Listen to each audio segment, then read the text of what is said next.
রসুল সাল্লাল্লাহু আলাইহি সাল্লাম মুসাব ইবনে উমাইরকে মদিনায় প্রেরণ করেছিলেন। জানেন আপনারা? মুসাব ইবনে উমাইর ছিলেন অত্যন্ত প্রতিভাবান তরুণ, যাকে মদিনায় প্রেরণ করা হয়েছিল কোরআন শিক্ষা দেওয়ার জন্য। তিনি ছিলেন অত্যন্ত ধনী পরিবারের সন্তান, কিন্তু তার পরিবার তাকে ত্যায্য করেছিল। এরপর তার পরিধানের বস্ত্রও ছিল না। বদরের যুদ্ধে তিনি শহীদ হলেন। কাফনের কাপড় দিয়ে যখন তার পা আবৃত করা হলো, মাথা উন্মুক্ত হয়ে গেল। আবার যখন মাথা আবৃত করার চেষ্টা করা হলো, পা উন্মুক্ত হয়ে গেল। রসুল সাল্লাল্লাহু আলাইহি সাল্লাম তাকে মদিনায় প্রেরণ করলেন কি শিক্ষা দেওয়ার জন্য? কোরআন। সকালের নাস্তার জন্য তিনি কি খাবেন? সূরা বাকারা। দুপুরে কি খাবেন? রাতে কি খাবেন? রাসূল সাল্লাল্লাহু আলাইহি সাল্লাম তার জন্য বেতনের ব্যবস্থা করেছিলেন, যাতে তিনি তার কাজ করতে পারেন। কোরআন শিক্ষাদানের জন্য তাকে অর্থ প্রদান করা হয়েছিল। তারা আল্লাহর আয়াতকে বিক্রি করে, এই কথার অর্থ কি জানেন? এর মানে কি? এর মানে হলো আয়াতগুলোর নির্দিষ্ট অর্থ রয়েছে, কিন্তু মানুষ তা শুনতে চায় না। তো আপনি অর্থ পরিবর্তন করে দিলেন, আর মানুষ যা শুনতে চায় আপনি তাই বললেন, যার ফলে তারা আপনার প্রতি রাগান্বিত হবে না। আপনি মানুষকে এমন জবাব প্রদান করেন যা শুনে তারা ভালো বোধ করবে, আর তারা যা শুনতে ভালো বোধ করবে না সেগুলো আপনি এড়িয়ে গেলেন। এভাবেই তারা আপনাকে পছন্দ করতে থাকে, আর আপনি নিজের জনপ্রিয়তা ধরে রাখেন। এটাই সামান্য মূল্যে আয়াত বিক্রি করা। সামান্য মূল্য বলতে এখানে মানুষের সন্তুষ্টিকে বোঝানো হচ্ছে, বুঝতে পারছেন? এখানে আয়াতটি হলো, তার অনুসরণ করো যে তোমাদের কাছে কোনো বিনিময় চায় না। এমন কাউকে অনুসরণ করো যে তোমার কাছে কোনো বিনিময় চায় না। আসুন এটা বুঝি। এটা সকল নবীদের একটা মূলনীতি। প্রত্যেক নবী এমন জাতির মাঝে এসেছেন যেখানে গুরুতর কোনো সমস্যা ছিল, আর যখন একটি জাতির গুরুতর কোনো সমস্যা থাকে, মূলত একটি জাতির ভারসাম্যপূর্ণ থাকা চাই। কিন্তু যখন তারা কোনো অপরাধ সংঘটিত করে, তখন তারা ভারসাম্য হারাতে থাকে, আর ভারসাম্যহীনতা খারাপ হতেই থাকে। এটা এমন অবস্থায় পৌঁছে যখন গোটা জাতিটা ভেঙে ছিন্ন ভিন্ন হওয়ার উপক্রম হয়। আর রাসূলের কাজ হলো তাদেরকে সেই ভারসাম্যহীনতা থেকে টেনে তোলা এবং আবারও সঠিক অবস্থানে নিয়ে আসা, বুঝতে পারছেন? কিন্তু যখন একটি ভারসাম্যহীনতা জনপ্রিয় হয়ে যায়, সকলে এটা করতে থাকে, সকলেই এতে অভ্যস্ত হয়ে যায়, আর এটা উদযাপনের বিষয়ে পরিণত হয়, এটাই ফ্যাশনে পরিণত হয়, তখন এটার বিরুদ্ধে বলা কি সহজ? না। উদাহরণস্বরূপ এখনকার সময়ে সমকামিতার বিরুদ্ধে বলাটা বেশ কঠিন হয়ে গিয়েছে, তাই না? লূত আলাইহিস সালাম কি এমন সময়ে বসবাস করেছেন যখন এটা জনপ্রিয় ছিল? হ্যাঁ। তাকে কি এর বিরুদ্ধে কথা বলতে হয়েছিল? হ্যাঁ। তিনি কি এর জন্য বিরোধিতার সম্মুখীন হয়েছিলেন? হ্যাঁ। বিষয়টা কোরআনে আসার পেছনে কারণ রয়েছে। আপনি যদি এর বিরুদ্ধে বলেন, মানুষ আপনার দিকে তেড়ে আসবে। লূত আলাইহিস সালামের কথা কোরআনে এজন্যই এসেছে। যখন আপনি এমন বিষয় নিয়ে কথা বলেন যাতে গোটা সমাজ আচ্ছন্ন থাকে, তারা এই বিষয়টির প্রশংসা করে, আর আপনি এর বিরুদ্ধে কথা বলেন, তখন তারা আপনার দিকে তেড়ে আসবে। এখন যদি আপনি অর্থ উপার্জন অব্যাহত রাখতে চান, অথবা যদি আপনি সেই সমাজে বসবাস অব্যাহত রাখতে চান, আপনি যদি নিরাপদ অবস্থানে থাকতে চান, তখন আপনি কোন বিষয়গুলো এড়িয়ে যাবেন? সেই বিষয়গুলো যা নিয়ে তারা আচ্ছন্ন। আপনি অন্য কোনো বিষয় নিয়ে কথা বলবেন। লূত আলাইহিস সালাম শুধু পিতামাতার প্রতি সৎ ব্যবহার নিয়ে কথা বলতে পারতেন। তিনি শুধু কথা বলতে পারতেন প্রতিবেশীর সাথে উত্তম আচরণ নিয়ে। তিনি শুধু নামাজ নিয়ে কথা বলতে পারতেন। যৌন পাপের বিষয়গুলো তিনি এড়িয়ে যেতে পারতেন, কারণ এগুলো ছিল অতি বিতর্কিত, তাই না? তিনি যদি এটা করতেন তাহলে কি তিনি ঝামেলায় পড়তেন? না, কোনো ঝামেলা হতো না। আর প্রসঙ্গক্রমে তিনি কিন্তু এখনও ভালো কাজ নিয়েই কথা বলছেন। পিতামাতার প্রতি সদাচরণ একটি ভালো কাজ, নামাজ পড়া একটি ভালো কাজ, দানশীলতা একটি ভালো কাজ। তো কেন তাকে এমন বিষয়বস্তু বেছে নিতে হলো যা তাকে ঝামেলায় ফেলবে? আসলে এটাই একজন রাসূলের কাজ। তারা এসেছেন এই বিষয়গুলো নিয়ে কথা বলার জন্য, যা নিয়ে অন্য কেউ বলার সাহস করবে না। আর আল্লাহর পক্ষ থেকে তারা রায় দিবেন, ওয়াল কুরআনিল হাকিম। তারা আল্লাহর পক্ষ থেকে রায় দিবেন, আর এটা বারবার দিবেন। সেই সমাজের মূল্যবোধকে আক্রমণ করবেন, আর বারবার আক্রমণ করবেন। কিন্তু এক্ষেত্রে তারা পরোয়া করেননি, কারণ এই পাপ কাজগুলোর বিরুদ্ধে কথা বলতেই হবে। আর নিশ্চিতভাবেই যখন কেউ এটা করেন, কোনো বিনিময়েই তারা আগ্রহী থাকেন না, কারণ বিনিময় থেকে বঞ্চিত হওয়ার জন্য এই কাজগুলোই যথেষ্ট। মাল্লা ইয়াসআলুকুম আজরন। তাদেরকে অনুসরণ করো যাদের কোনো স্বার্থ নেই, কারণ এটা জনপ্রিয় হওয়ার পথ না, এটা ধ্বংসপ্রাপ্ত হওয়ার পথ। ওয়াহুম মুহতাদুন। তারা তাদের ব্যক্তিগত জীবনে সুপথ প্রাপ্ত, সৎ পথের প্রতি অঙ্গীকারবদ্ধ। এখন বিষয়টি বুঝুন। সৎ পথের প্রতি অঙ্গীকারবদ্ধ। রাসূলগণ ছিলেন বক্তা, কিন্তু বক্তা আর কারা আছেন? আপনারা কি সমাজের অন্য বক্তাদের কথা বলতে পারেন? স্কলাররা। ইসলামী পরিবেশের বাইরের কথা বলছি। রাজনীতিবিদরা হলেন বক্তা, তাই না? ঠিক আছে। তো রাসূলগণ আপনাকে রীতিনীতি নিয়ে বলেন, সমাজ পরিবর্তন নিয়ে বলেন, তাই না? রাজনীতিবিদরাও কি কখনো কখনো সমাজ পরিবর্তন নিয়ে কথা বলেন? অবশ্যই। কিন্তু যখন রাজনীতিবিদরা সমাজ পরিবর্তনের কথা বলে, আমরা দেশের উন্নতি করতে চাই, আমরা জাতির উন্নতি করতে চাই, আমরা এটাকে শক্তিশালী করতে চাই, ইত্যাদি ইত্যাদি ইত্যাদি, তারপর আপনি যখন তাদের ব্যক্তিগত জীবন পর্যবেক্ষণ করেন, আপনি কি পান? আপনি পান দুর্নীতি। তো তাদের কথাগুলো অনেক উঁচু মানের, কিন্তু তাদের চরিত্র অনেক নিচু। আর প্রসঙ্গক্রমে আপনি দেখেন যে তারা উঁচু মানের জিনিসগুলো নিয়ে কথা বলে এজন্য যে তারা ক্ষমতা চায়, তারা মন্ত্রী হতে চায়, তারা বিনিময় চায়, তারা কোনো কিছুর প্রতি লালায়িত। যখন নবীরা কথা বলেন, তারা কি চান? তারা শুধু চান ন্যায় বিচার, তারা শুধু চান সত্য, আপনার কাছ থেকে কোনো বিনিময় চান না। আর উপরন্তু আপনি যদি নবীদের ব্যক্তিগত জীবনের দিকে লক্ষ্য করেন, তারা সর্বদাই সঠিক পথের প্রতি অঙ্গীকারবদ্ধ ছিলেন। ওয়াহুম মুহতাদুন। তো বাণীটি নিখুঁত এবং বাণীবাহকও নির্ভেজাল। এই ধারণাটি কি আগেও শেখানো হয়েছিল? হ্যাঁ, ইন্নাকা লামিনাল মুরসালিন আলা সিরাতিম মুস্তাকিম। আরেকবার পুনরালোচনা, কোরআন এরকমটাই করে, আয়াতগুলো পরস্পর সম্পর্কযুক্ত। এখন পরের আয়াতে অমালি, অর্থাৎ আমার কি সমস্যা হয়েছে, সেই মানুষটি এখনও কথা বলছেন, সেই রজুল, সেই আদর্শ ব্যক্তি, আল্লাহর ইচ্ছায় যার নাম আমরা কোনো একদিন জান্নাতে জানতে পারব। তিনি বলেছেন, আমার কি সমস্যা হয়েছে? লা আবুদুল্লাযী ফাতারানি, আমি কি সেই সত্তার উপাসনা করব না যিনি অস্তিত্বহীন অবস্থা থেকে আমাকে গড়েছেন? ওয়া ইলাইহি তুরজাউন, আর তোমাদের সকলকে তারই কাছে ফিরিয়ে নেওয়া হবে। এখন মালি, In Arabic we say وما لي لا أفعل التي شأنها أن يوردها المتكلم في رد على من أنكر عليه فعلا. ইবনে আশুর এটা উল্লেখ করেছেন যে যখন কেউ বলে আমার কি সমস্যা হয়েছে যে আমি এটা অথবা সেটা অথবা অন্য কিছু করব, এর অর্থ হলো কেউ তাকে বলেছে যে এই তোমার কি সমস্যা হয়েছে, তুমি কেন ধর্ম ত্যাগ করেছো, আর সে তার দিকে ফিরে এর জবাব দিচ্ছে। তো প্রকৃতপক্ষে উক্তিটি যদিও লিপিবদ্ধ হয়নি, কিন্তু তার বক্তব্যের ধরন দেখে আমরা বুঝতে পারছি এই তোমার কি সমস্যা হয়েছে, কেন তুমি এই মিথ্যা ধর্মের পক্ষে কথা বলছো। আর তিনি তার দিকে ফিরে বলছেন, আমার এমন কি হয়েছে যে আমি তার উপাসনা করব না যিনি আমাকে সৃষ্টি করেছেন, আর তোমাদের সকলকেও তার কাছে ফিরিয়ে নেওয়া হবে। এটা উপলব্ধি করো যে তোমাদেরকেও ফিরিয়ে নেওয়া হবে। বাক্যটি শুরু হয়েছে আমার কি সমস্যা হয়েছে এটা দিয়ে, শুরু হয়েছে তাকে দিয়ে, আর বাক্যটি শেষ হয়েছে তোমাদের সকলকে তার কাছে ফিরিয়ে নেওয়া হবে। তো তিনি কাকে দিয়ে শুরু করেছেন? নিজেকে দিয়ে। আপনি যদি মানুষের সাথে একাত্ম হয়ে গিয়ে এই বাণী তাদের কাছে প্রচার করতে চান, আপনাকে নিজের সম্পর্কে অনেক কিছু স্বীকার করতে হবে। মানুষকে আপনার এটা বলার সক্ষমতা থাকতে হবে যে তোমরা সমস্যার সম্মুখীন হবে। আমি যদি কাউকে পরামর্শ দিই ভ্রমণ সম্পর্কে, আপনি এই এয়ারলাইন্সে না গিয়ে অমুক এয়ারলাইন্সে যান। আমি যদি এমনটা বলে শুরু করি যে ভাই আমি এই এয়ারলাইন্সে গিয়েছিলাম, তারা এত বেশি দেরি করেছিল, তারা আমার লাগেজ হারিয়ে ফেলেছিল, অমুক এয়ারলাইন্সে যান, এটা কি পরামর্শটিকে বেশি আবেদনময় করে তুলছে? কারণ আপনি নিজের কথা প্রথমে বলেছেন, আর যেহেতু আপনি কোনো একটি অভিজ্ঞতার শিকার হয়েছেন, এখন আপনি ঐকান্তিকভাবে তার কল্যাণের জন্য তার কাছে আসছেন। কিন্তু যদি আপনি তার কাছে গিয়ে বলেন হে তুমি এই এয়ারলাইন্সে যাচ্ছ, তুমি একটা স্টুপিড, এটা কি এমন ব্যবহার যার ফলে মানুষ রাজি হবে? না, বরং এটা অপমানজনক। তিনি নিজের সম্পর্কে বলছেন, কারণ তিনি চান না যে তারা তাকে ঘৃণা করুক। তিনি ঘৃণার উদ্রেককারী কোনো কথা বলতে চান না, তিনি একপাশে কোনো কথা বলতে চান না, তিনি শুধু তার নিজের সম্পর্কে কথা বলতে চান। দেখো আমার দিক থেকে এটা হবে বড় ধরনের অপরাধ, দেখো আমার দিক থেকে এটা হবে বড় ধরনের অপরাধ যদি আমি তাকে উপেক্ষা করি যিনি আমাকে সৃষ্টি করেছেন। তোমরা সকলেও তার কাছে ফিরে যাচ্ছ। এটা কথা বলার খুবই ভালোবাসাপূর্ণ উপায়, যেটা তিনি ইতিমধ্যে শুরু করেছেন ইয়া কওমি বলার মাধ্যমে। এজন্যই তিনি তার জাতির প্রতি ভালোবাসার টানে ছুটে এসেছিলেন। তো তিনি বললেন ওমা লিয়া লা আবুদুল্লাযী ফাতারানি ওয়া ইলাইহি তুরজাউন আত্তাখিযু মিন দুনিহি আলিহা, আমার কি তাকে ছাড়া অন্য কাউকে উপাস্য মানা উচিত? ইউরিদনির রহমানু বিদুররিন, যদি আর রহমান বা অবিশ্বাস্য রকম দয়ালু সত্তা সিদ্ধান্ত নেন যে কোনো ক্ষতি নেমে আসবে, লা তুগনি আন্নি শাফাআতুহুম শাইআ, অন্য সকল মিথ্যা উপাস্য মিলে আমাকে মুক্ত করতে সক্ষম হবে না।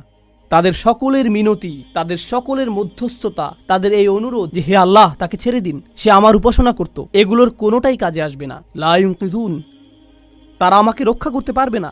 যদি আল্লাহ আমার প্রতি অসন্তুষ্ট হন, এই সব প্রতিমা আমাকে পরিত্রাণ দিতে পারবে না, এই সব পৌরাণিক উপাস্যগুলো আমাকে রক্ষা করতে পারবে না। কেন আমি অন্য কারো কাছে যাব? জানেন তিনি এখানে কি করছেন? তিনি তাদের ধর্মের সমালোচনা করেছেন, তাই না? কারণ তারা অন্য উপাস্যে বিশ্বাস করে। কিন্তু এভাবে না বলে যে তোমাদের কি সমস্যা, কেন তোমরা এই সকল উপাস্যে বিশ্বাস করছো, তারা তোমাদের রক্ষা করতে পারবে না। এর পরিবর্তে তিনি বললেন কিভাবে আমি এই সকল উপাস্যে বিশ্বাস করতে পারি? তারা আমাকে সাহায্য করতে পারবে না। কাকে? আমাকে। আমি শুধু আমার নিজেকে নিয়ে চিন্তিত। আত্তাখিযু মিন দুনিহি আলিহা ইন ইউরিদনির রহমান, যদি আর রহমান আমার উপর কোনো ক্ষতি নামানোর সিদ্ধান্ত নেন। প্রথমত তিনি আমি সর্বনামটি ব্যবহার করেছেন, কারণ এখন তিনি তাদের মূর্তিগুলো নিয়ে কথা বলবেন। আপনি অন্য মানুষের ধর্ম নিয়ে কথা বলতে পারেন যতক্ষণ এটা আপনার সাথে প্রাসঙ্গিক হয়। কেন এটা আপনার কাছে যুক্তিসঙ্গত মনে হয় না? তাদের সম্পর্কে না, বরং আপনার সম্পর্কে। এই জিনিসটা আমার কাছে যুক্তিসঙ্গত মনে হয় না, এই জিনিসটা আমার সাথে যায় না, এটা আমি আমার নিজের জন্য সঙ্গতিপূর্ণ মনে করি না।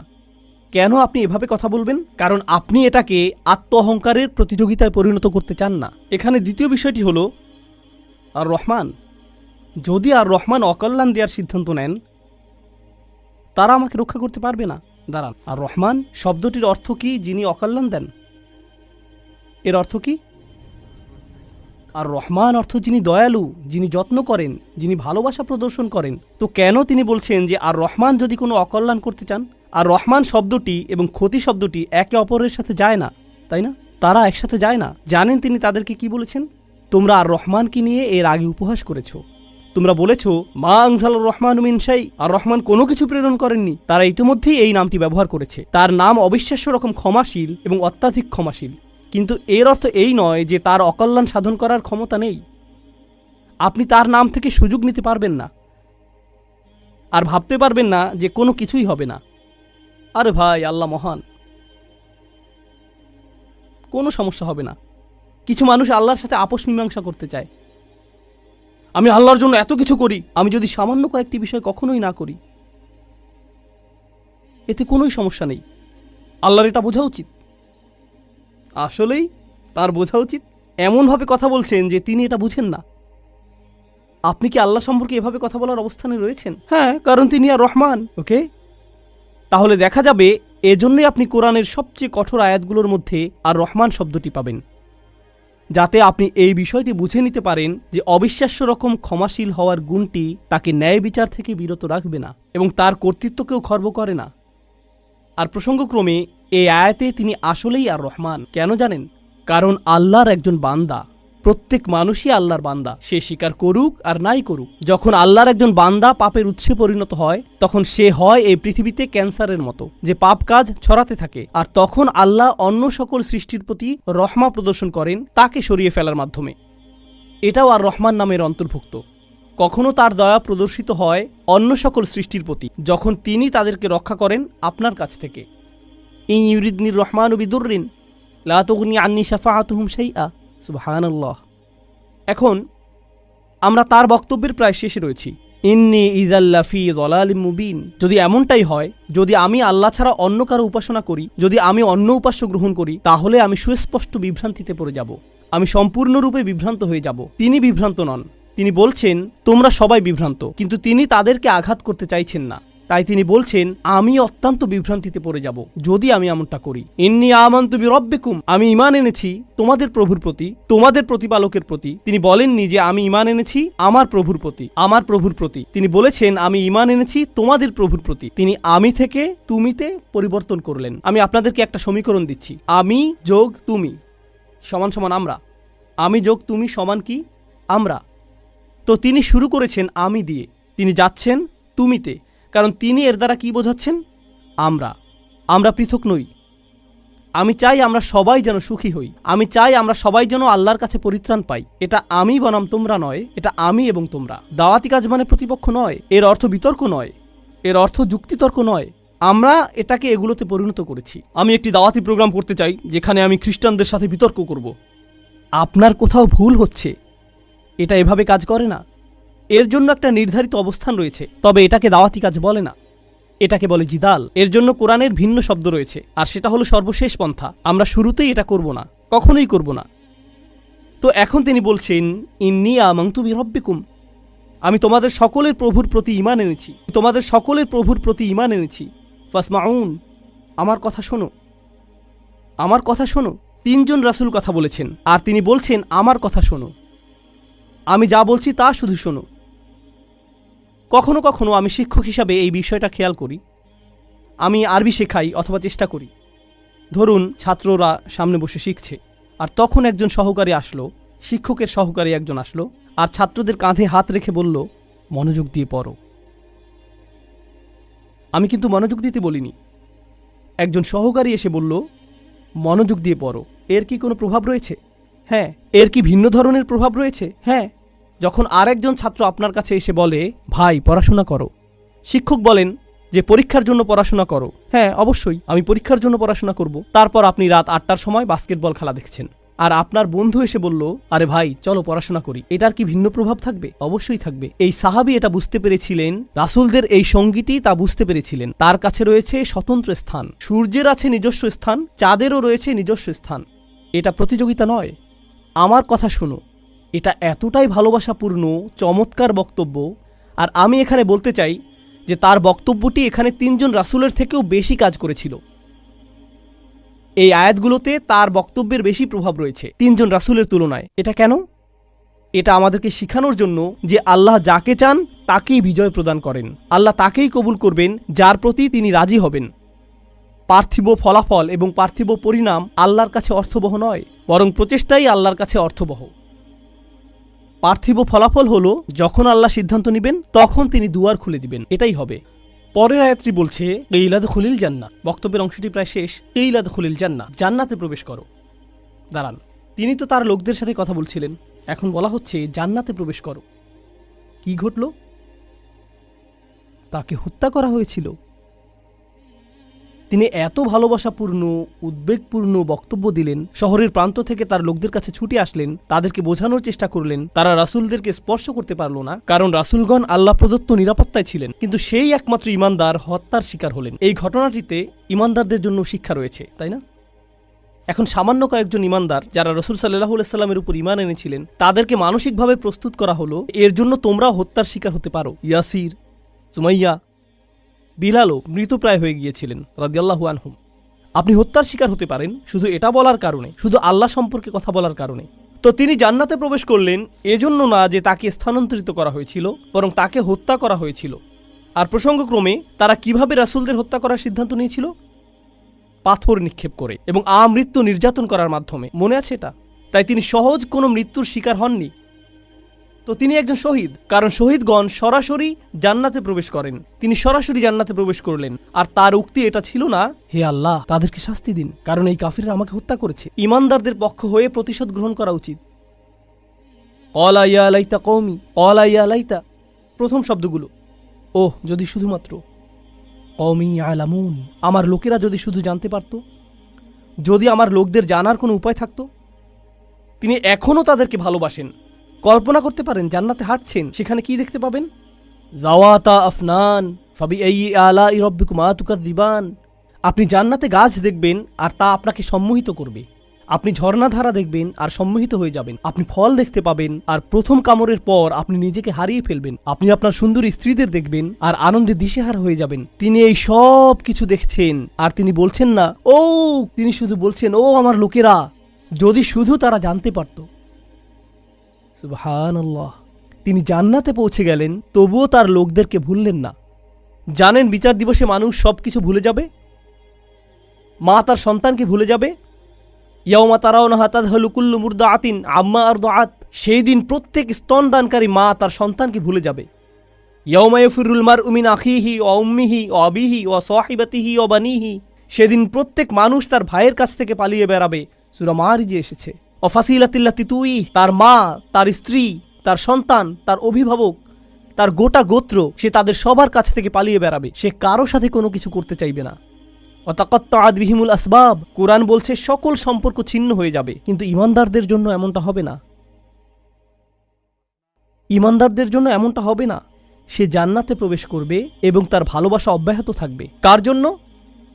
তার লোকদের জন্য, যারা হলো কাফির এবং নবীদের শত্রু, কারণ তারা এখনো জীবিত এবং এখনো তাদের আশা রয়েছে। আপনি এমন মানুষের উপর আশা ছাড়বেন না যারা এখনো জীবিত। আর আল্লাহ এমনভাবে আমাদের কাছে বর্ণনা করেছেন যেন তিনি তখনও ঘটনা দেখছিলেন। আল্লাহ তাকে দুনিয়ার ক্যামেরা ভিউ প্রদান করেছিলেন যাতে তিনি দেখতে পারেন যে কি ঘটছে। আর তিনি জান্নাত থেকে দেখে বলছেন যদি তারা জানতে পারে। তিনি বলেননি যে যদি তারা জানতে পারত, আলিমু, বরং তিনি বলছেন ইয়া লাইতা কওমি আলামুন, যদি শুধু তারা জানতে পারে। তিনি এখনই দেখছেন কি ঘটছে, আল্লাহ তাকে দেখাচ্ছেন। সুবহানাল্লাহ। আর তারপর আপনি বুঝতে পারেন যে একনিষ্ঠতা আসলে কি।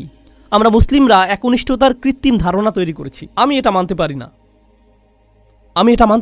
একনিষ্ঠতা শব্দটিকে নিয়ে আমরা যা করছি, তুমি যা করো তার সবকিছুতে ইখলাস থাকতে হবে।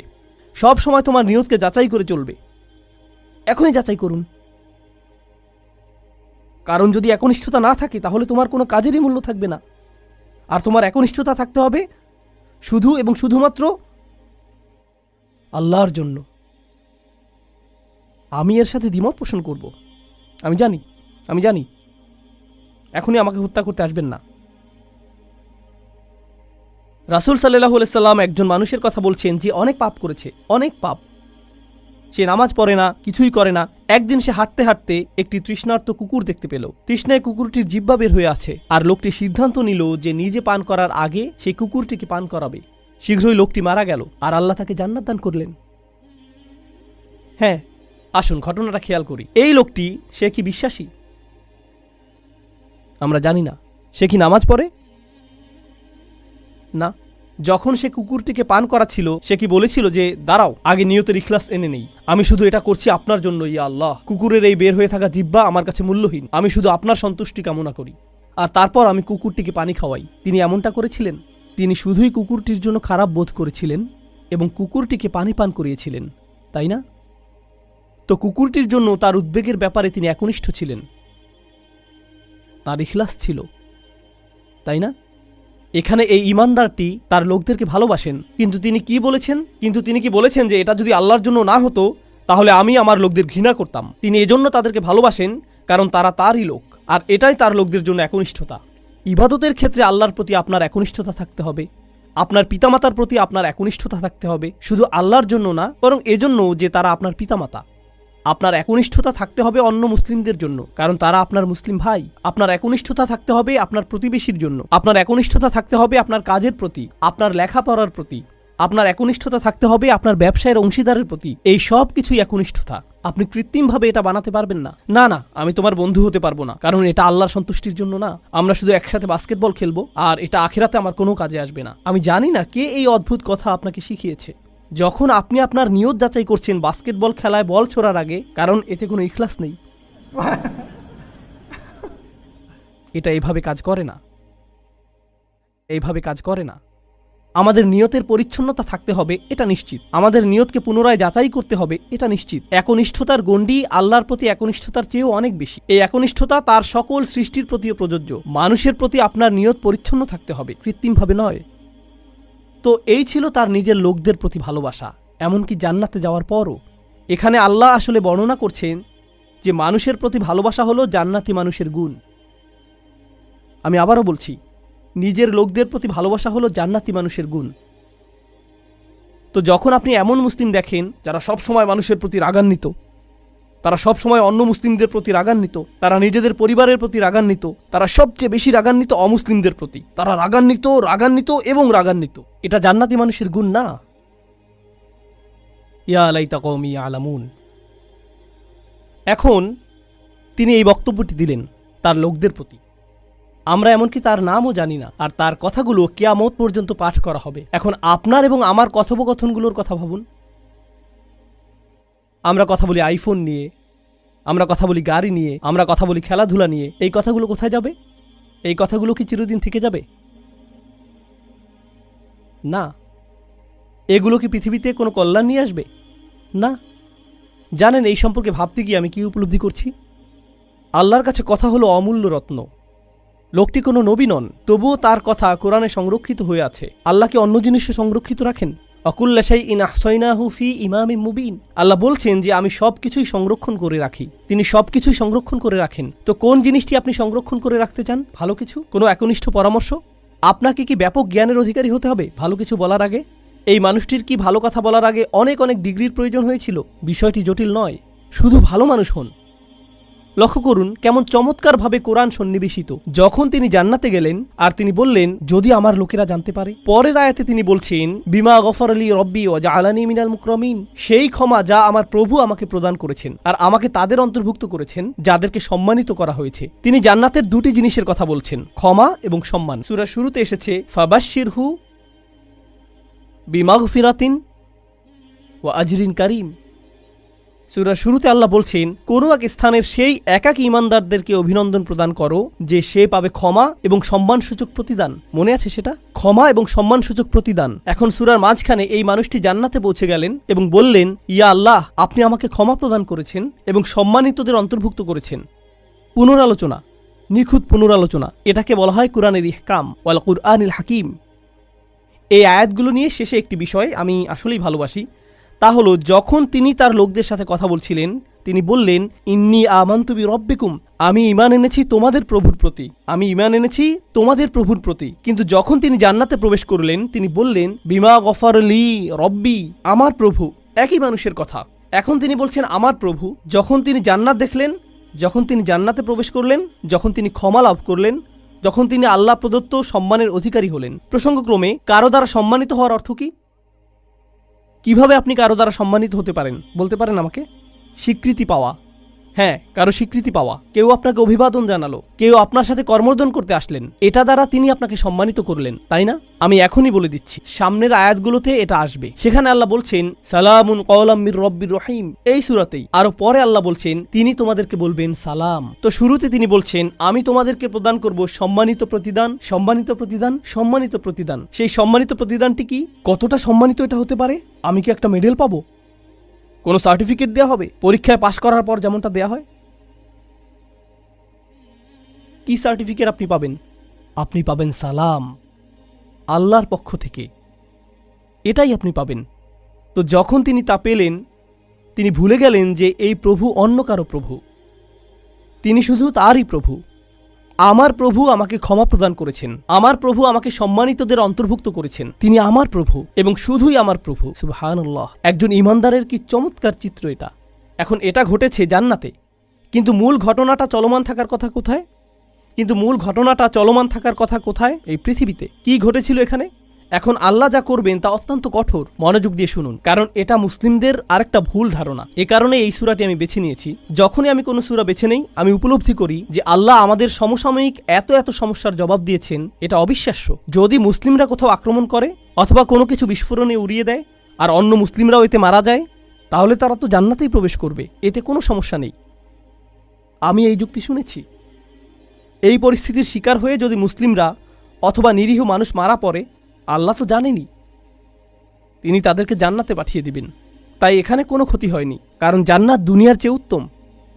আমি জানি না যে আপনি এই ধরনের বিকারগ্রস্ত কথা শুনেছেন কিনা, কিন্তু আমি এটা অনেকবার শুনেছি। এখন আমি আপনাদেরকে এই বিষয়ে কিছু কথা বলবো। আল্লাহ কি এই মানুষটিকে জান্নাত প্রদান করেছেন? হ্যাঁ, কিন্তু আল্লাহ তাকে জান্নাত প্রদান করার অর্থ এটা না যে আল্লাহ সেই লোকদের প্রতি রাগান্বিত নন যারা তাকে হত্যা করেছিল। ঘটনাটির ধারাবাহিকতা পৃথিবীতে চলতে লাগলো। যখন তিনি জান্নাতে মনোরম সময় উপভোগ করছিলেন, আল্লাহ তার হত্যার প্রতিশোধ গ্রহণ করেছেন। ওমা আনজালনা আলা কওমিহি মিন বাদিহি মিন জুনদিন মিনাস সামাই ওমা কুন্না মুনজিলিন, আমরা আকাশ থেকে কোনো সেনাবাহিনী প্রেরণ করব না এই লোকদের জন্য। এই নগণ্য কুরাইশরা তারা মনে করেছে যে অনেক বড় কিছু হয়ে গিয়েছে। এই পৃথিবীতে তারা তুচ্ছ, গুরুত্বহীন। অর্থনীতিতে, রাজনীতিতে, জ্ঞানে, বিজ্ঞানে এই লোকদের ধ্বংস করার জন্য বিশেষ কোনো প্রস্তুতির প্রয়োজন নেই। আকাশ থেকে আমার কোনো সেনাবাহিনী প্রেরণের প্রয়োজন নেই। সেনাবাহিনীর কথা উল্লেখ করার কারণ হলো, যখন আপনি কুরাইশদেরকে সতর্কবাণী প্রদান করেন যে আমি তোমাদেরকে সতর্ক করছি, তারা বলবে কোন সেনাবাহিনী? আর যখন রসুলগণ তাদেরকে সতর্ক করলেন তারা বলছে তোমাদের সাথে কোনো সেনাবাহিনী রয়েছে। এই হুমকি কোথা থেকে আসছে? শুধু তোমরা আর নগণ্য কিছু ইমানদার। আর আল্লাহ বলছেন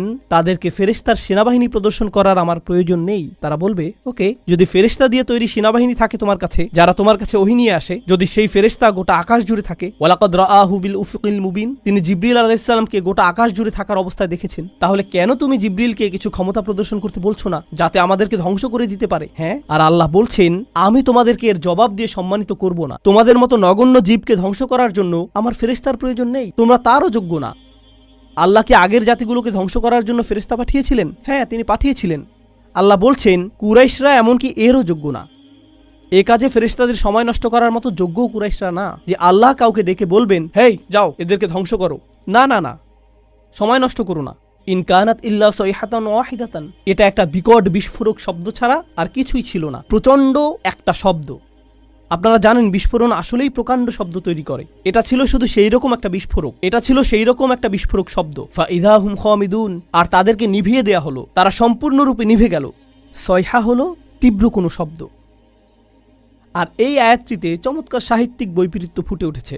কারণ যখন আপনি কোরআনের সুমধুর বাণী শুনতে অস্বীকৃতি জানান, আর যখন এই জাতিগুলো তাদের রাসূলদের চমৎকার কণ্ঠ শুনতে অস্বীকৃতি জানিয়েছিল, তখন একমাত্র যেই শব্দ তারা শোনার যোগ্য তা হলো বিস্ফোরণের শব্দ।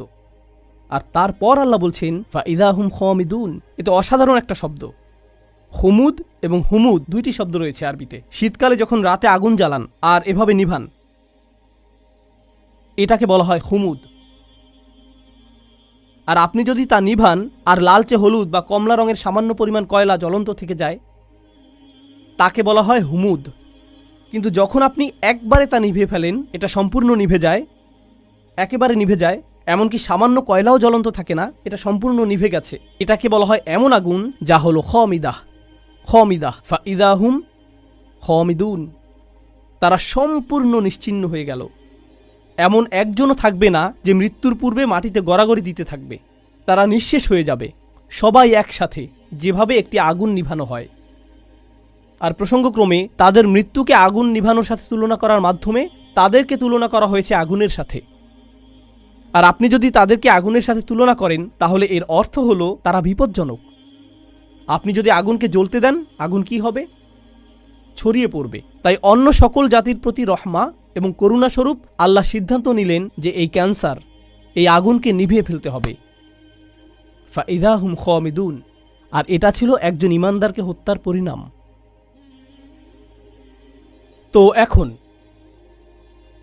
দ্বিতীয় এই অনুচ্ছেদটির উপসংহারে এসেছে, ইয়া হাসরাতান আলাল ইবাদ মা ইয়াতিকুম মির রাসূলিন ইল্লা কানু বিহি ইস্তাহজিউন।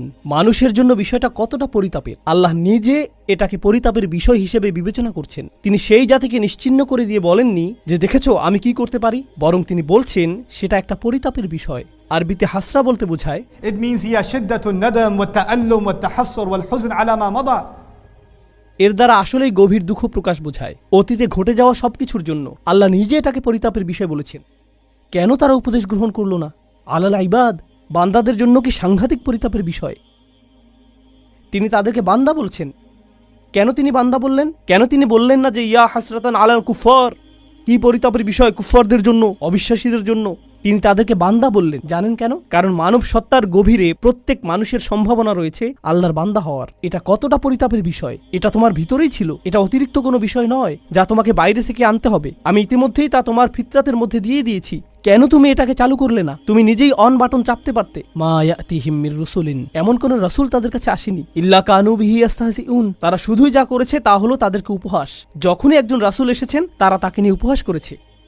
এখন এই আয়াতে আল্লাহ বলেননি যে তারা রাসূলদের হত্যা করেছে অথবা তারা রাসূলদের হুমকি দিয়েছে। তিনি বলেছেন যে তারা রাসূলদের নিয়ে উপহাস করেছে। কিন্তু এর আগে আপনারা শিখেছেন তারা বলেছিল যে তারা রাসূলদের হুমকি দিবে, তারা তাদেরকে অভিশাপ হিসেবে গণ্য করবে। মনে আছে সেটা? কিন্তু এখানে যখন পরিতাপের বিষয়টি আসলো, তিনি বলছেন যে এই আযাবের সম্ভাবনার সূচনা হয়েছে তাদেরকে উপহাস থেকে। যখন একটি জাতি রাসূলদের নিয়ে উপহাস করা শুরু করে, তখন থেকে তাদের ধ্বংসের সময় গণনার জন্য ঘড়ির কাঁটা চালু হয়ে যায়। তাদের ধ্বংসের প্রথম ধাপ হলো মূলত কার্টুনে যেরকম ডিনামাইট বোমার ছবি আঁকা থাকে, যেখানে